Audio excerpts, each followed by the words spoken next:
ఈ సమావేశంలో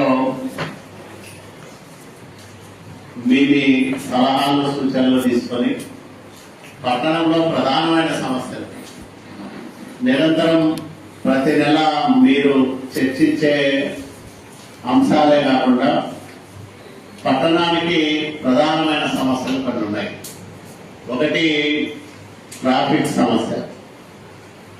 దానికనే సిఐ గారిని కూడా రమ్మన్నాం.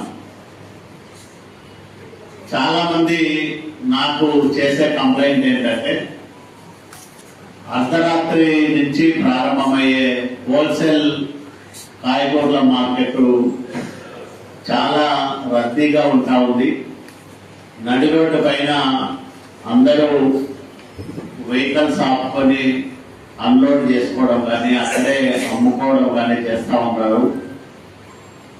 సాధారణంగా ఆ రూట్లో తెల్లవారుజాము వరకు ఎవరు తిరగడానికి అవకాశం లేకుండా పోతా ఉంది.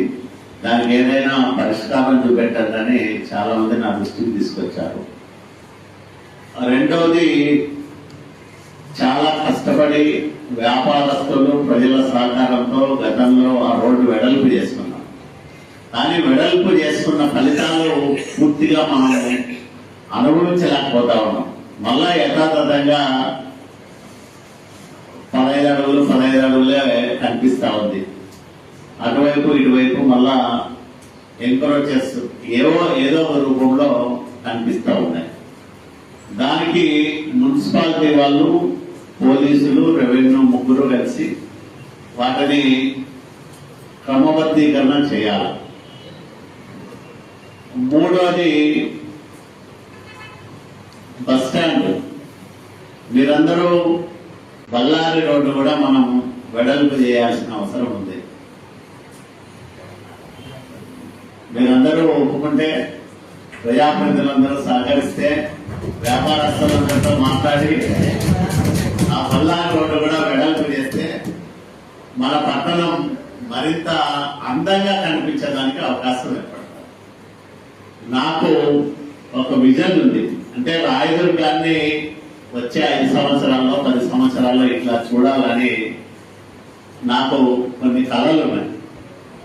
వాటిని నెరవేర్చడానికి క్షేత్రస్థాయిలో ప్రజలతో నేరుగా ఎన్నుకున్న ప్రజాప్రతినిధులుగా మీ అందరి సహాయ సహకారాలు అవసరం.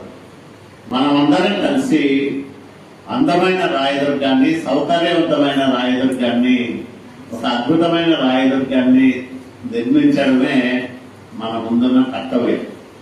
దానికి అధికారులు, ప్రజాప్రతినిధులు, వ్యాపారులు, ప్రజలు అందరూ సహకరిస్తేనే అది సాధ్యమవుతుంది.